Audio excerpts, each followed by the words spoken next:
Have you ever thought about like how the Blood Angels managed to be so effective, despite, their whole genetic curse situation? Mhm. It's kind of mind-blowing when you think about it. It really is, especially considering the depths of their flaws, the Black Rage and the Red Thirst, which are essentially echoes of their Primarch Sanguinius's tragic demise during the Horus Heresy. Right, it's like they're constantly fighting a battle on two fronts against the enemies of the Imperium and against themselves. And yet they remain one of the Emperor's most stalwart and revered chapters. That paradox is what makes them so fascinating to study. Okay, so to really understand that paradox, we should probably start at the beginning. They weren't always known as the Blood Angels, right? Indeed. They began as the Ninth Legion, originally designated the Revenant Legion, and their early history is a bit, complicated. Complicated how, besides the whole Revenant thing, which already sounds kind of ominous. Well, even before the Horus Heresy and the emergence of their gene seed flaw, the Ninth Legion had a reputation for being absolutely brutal and relentless in their warfare.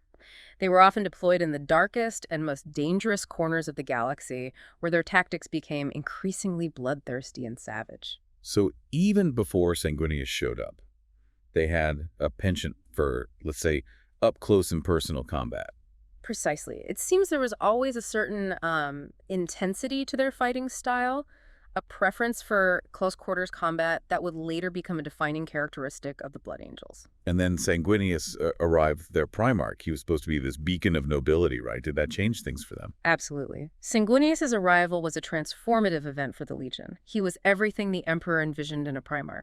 Noble, courageous, and a peerless warrior, he instilled in them a sense of honor and purpose, tempering their bloodlust and elevating them beyond mere savagery. But he didn't completely eradicate their aggression, did he? They're still known for their lightning-fast assaults and close combat prowess. No, he didn't. Sanguinius recognized that controlled aggression was a powerful weapon in the right hands.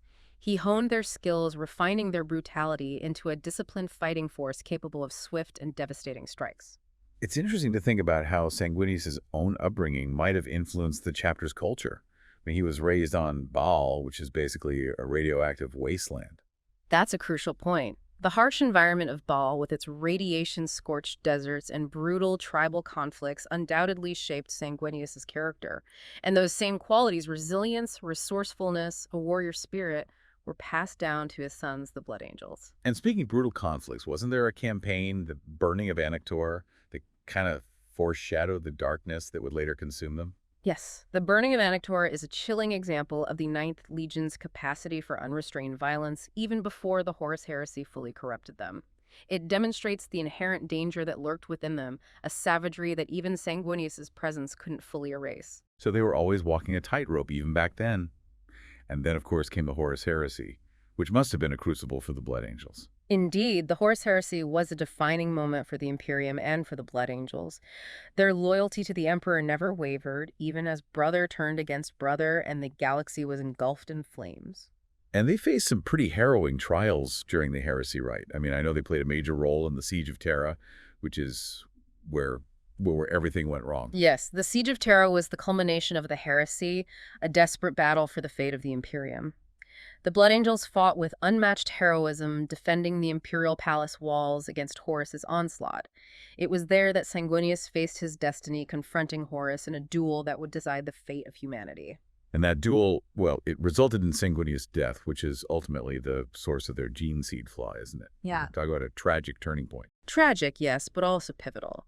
The psychic shockwave of Sanguinius's death resonated through his legion, fracturing their souls and embedding the seeds of the Black Rage and the Red Thirst within their very being. So the flaws they struggle with today, the madness and the bloodlust, are essentially a psychic echo of their Primarch's death. That's heavy. It is, and it adds another layer to the paradox of the Blood Angels. They are both blessed and cursed by their Primarch's legacy, his noble spirit warring with the echo of his demise. So how do they reconcile that? How do they manage to function to be effective warriors with this constant threat hanging over them? That's the question that lies at the heart of the Blood Angels, and one we'll explore further.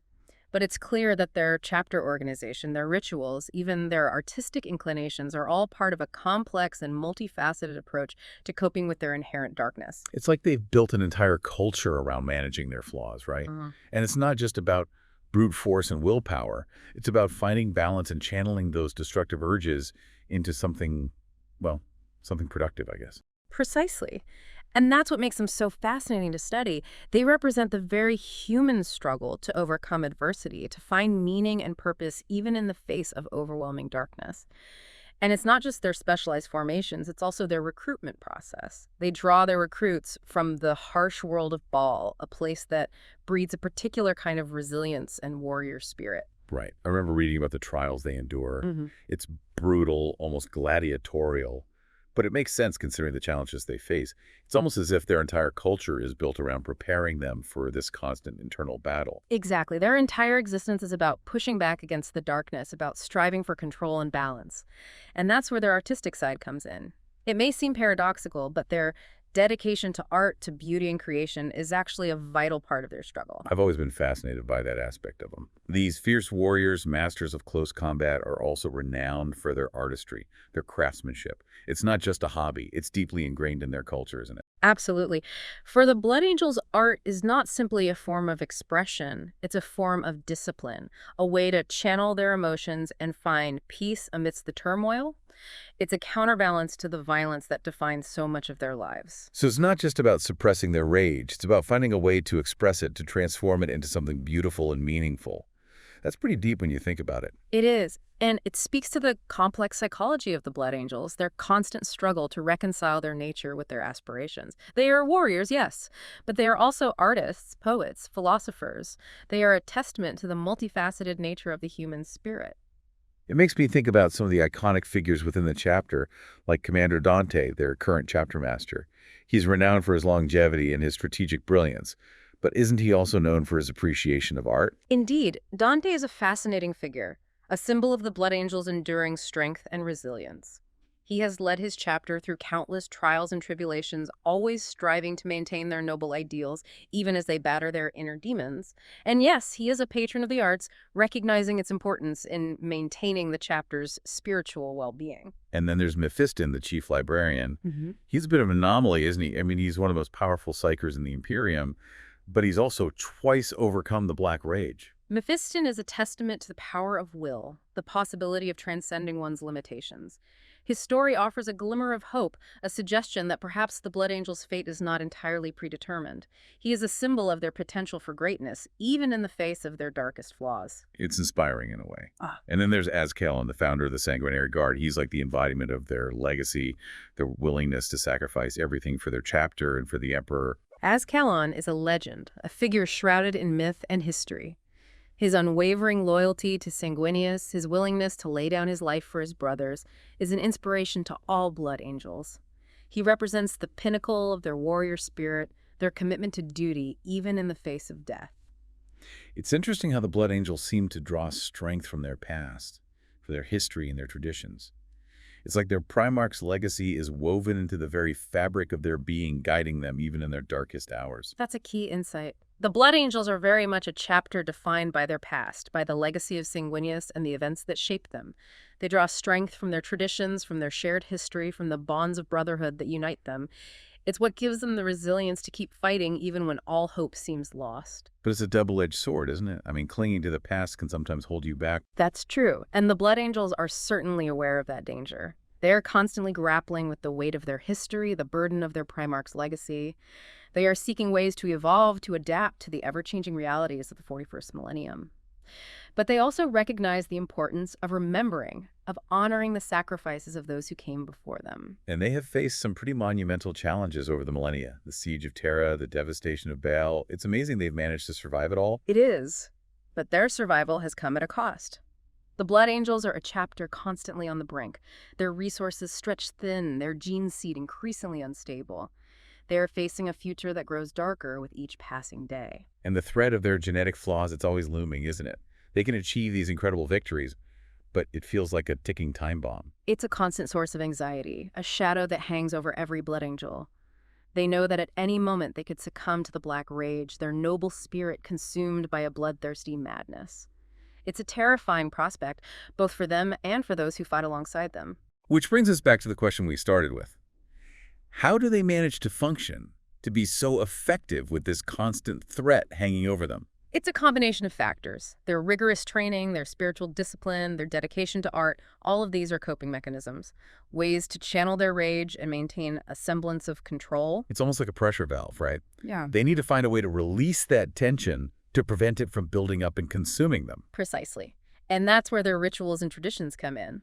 They are a way to focus their energies to find solace and strength their shared beliefs. It's what allows them to keep fighting to maintain their sanity in a galaxy that seems determined to drive them mad. Their faith seems to play a huge role in all of this. Their devotion to Sanguinius to the Emperor, it's more than just religious dogma, isn't it? It's a lifeline. It is. It's a source of hope in a universe that often seems devoid of it. It's what gives them the strength to keep going, to face their flaws and their fears, to strive for something better. I wonder if their unique perspective on death, on mortality, also plays a part. I mean, knowing that you could succumb to the Black Rage at any moment, it must give you a very different outlook on life. Absolutely. The Blood Angels have a heightened awareness of their own mortality.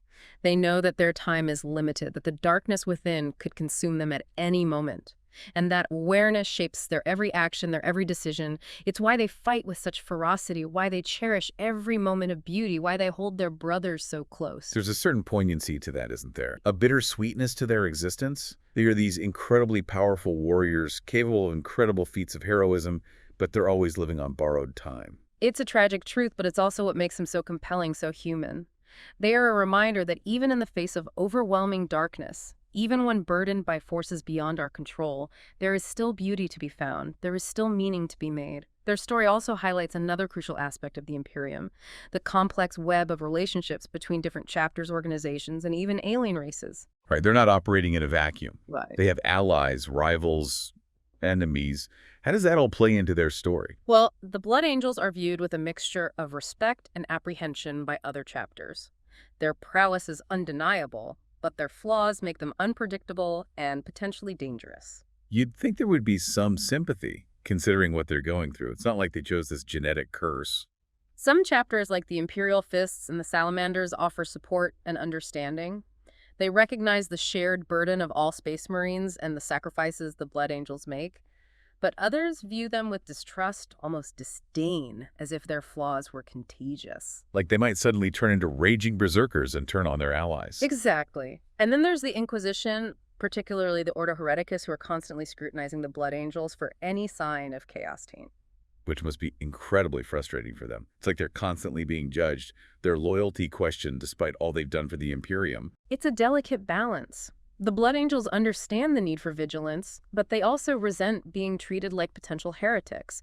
They've proven their loyalty time and time again, often at a terrible cost. And their interactions with alien races like the Eldar or the Tau, I imagine those are even more complicated. Indeed, the Eldar, with their long and tragic history, see the Blood Angels as both noble and doomed. They recognize their strength, but also believe their flaws will ultimately lead to their downfall. It's like a Greek tragedy, right? Destined for greatness, but also for a tragic end. Exactly. And the Tau, with their focus on logic and pragmatism, view the Blood Angels with suspicion.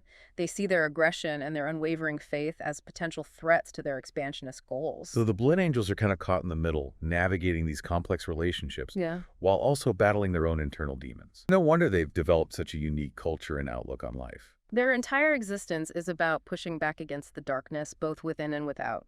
And in a way, that struggle is what makes them so relatable. We all face challenges, we all have our own demons to fight. But it's not just about surviving, is it? It's about finding meaning and purpose in the face of those challenges. And that's something the Blood Angels seem to understand better than most. They embrace the present, they find beauty in the midst of chaos, they cherish the bonds of brotherhood, and they never give up hope even when all seems lost. There's a lot we can learn from them, I think. About resilience, about facing our fears, about finding the strength to keep going, even when the odds are stacked against us. Their story's a reminder that even in the grim, dark universe of Warhammer 40,000, there's still a place for hope, for compassion, for the enduring power of the human spirit. And it's a story that will continue to fascinate and inspire us for years to come. The Blood Angels, the sons of Sanguinius, forever locked into battle for their very souls. It's a story worth remembering. Indeed, the Blood Angels are a testament to the enduring power of the human spirit, the ability to find hope and meaning even in the darkest of times. Their saga is a reminder that even in the face of oblivion, there is still something worth fighting for.